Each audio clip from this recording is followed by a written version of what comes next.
ഇന്ത്യൻസിന് മൊത്തത്തിലുള്ള നിയമമാണെങ്കിലും നമുക്ക് മലയാളികൾക്ക് ഇപ്പോൾ മൊത്തത്തിൽ സമാധാനമായല്ലോ. കാര്യം ഇതിൻ്റെ മെയിൻ റീസൺ നമ്മളാണ്. ഇപ്പോൾ റീസെൻ്റ്ലി 22-ാം തീയതി വന്ന നിയമം നമ്മളെല്ലാവരും അറിഞ്ഞാണ്. ഇനിയിപ്പോൾ നമുക്ക് ദുബായിലോട്ട് കയറി വരണമെന്നുണ്ടെങ്കിൽ നാട്ടിൽ പോലീസ് ക്ലിയറൻസ് സർട്ടിഫിക്കറ്റ് വേണം. അതായത് നമ്മുടെ സ്വഭാവം നല്ലതാണെന്നുള്ളൊരു കോൺടാക്ട് സർട്ടിഫിക്കറ്റ് ഇല്ലേ, ആ സാധനം ഉണ്ടെങ്കിലേ പറ്റത്തുള്ളൂ. ഇത്ര നാളത് വേണ്ടായിരുന്നു. അതായത് ടിക്ടോക്കിലും ഇൻസ്റ്റാഗ്രാമിലും സോഷ്യൽ മീഡിയയിൽ അങ്ങോട്ടും ഇങ്ങോട്ടും കിടന്ന് ബഹളം വെച്ചും ചീത്ത വിളിച്ചും അവസാനം കത്തിക്കുത്തുവരെത്തി ഒരു പയ്യൻ മരിച്ചു, കുറേ സംഭവങ്ങൾ നടന്നു. അപ്പോൾ ഞാൻ എന്തുകൊണ്ടാണ് ഈ വീഡിയോ പറയുന്നതെന്ന് പറഞ്ഞു കഴിഞ്ഞാൽ, നിങ്ങളുടെ നാട്ടിൽ നിങ്ങൾക്ക് വാപ്പാമാരായിട്ട് കുറേ സമ്പാദിച്ചിട്ടുണ്ട്. നിങ്ങളുടെ കുടുംബത്തിൻ്റെ കാര്യമൊന്നും നിങ്ങൾക്ക് നോക്കണമെന്നുണ്ടെങ്കിൽ ഒരു വിഷയമില്ല.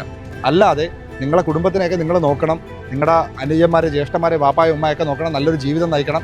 ഇങ്ങോട്ട് പുറത്തോടൊക്കെ ഒരു ജോലിക്ക് കയറി വരണമെന്നുണ്ടെങ്കിൽ ഞാൻ എസ്പെഷ്യലി ഇപ്പോൾ ഈ ഒരു വീഡിയോ അർജൻറ്റായിട്ട് ചെയ്യുന്നതെന്ന് പറഞ്ഞാൽ, ഞാനിപ്പോൾ ഒരുപാട് റീലുകളും കാര്യങ്ങളും കാണാറുണ്ട്. അതായത് ഈ ഫുട്ബോൾ കളിയുടെ പേരിൽ ഞങ്ങൾ പോർച്ചുഗൽ അല്ലെ അർജൻറ്റീന അല്ലെ ബ്രസീൽ ഇങ്ങനെയൊക്കെ പറഞ്ഞ് അങ്ങോട്ടും ഇങ്ങോട്ടും സോഷ്യൽ മീഡിയയിലുള്ള അടി വിടുന്നു.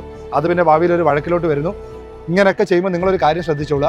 മുമ്പത്താണെങ്കിൽ ഈസി ആയിട്ട് അവിടെ എന്തെങ്കിലും ഒരു പ്രശ്നം ഉണ്ടാക്കിയിട്ട് ഇങ്ങോട്ട് കയറി വരാനായിട്ട് പറ്റത്തില്ല. ഇനി ഇങ്ങോട്ട് വരണമെന്നുണ്ടെങ്കിലും നിങ്ങൾക്ക് ഈ പോലീസ് ക്ലിയറൻസും ഇത്തരത്തിലുള്ള സർട്ടിഫിക്കറ്റ് വേണം. അപ്പോൾ ആദ്യം നമ്മുടെ കുടുംബവും നമ്മുടെ ജീവിതവും നോക്കുക. അതിനുശേഷം ഫുട്ബോൾ എവിടെയോ ഇരിക്കുന്ന അമ്മമാർക്കൊക്കെ കോടികൾ കിട്ടുന്നുണ്ട്. അതിനുശേഷം മാത്രം നിങ്ങൾ ഇത്തരത്തിലുള്ള കാര്യത്തിൽ അങ്ങോട്ടും ഇങ്ങോട്ടും അടി വിടുക.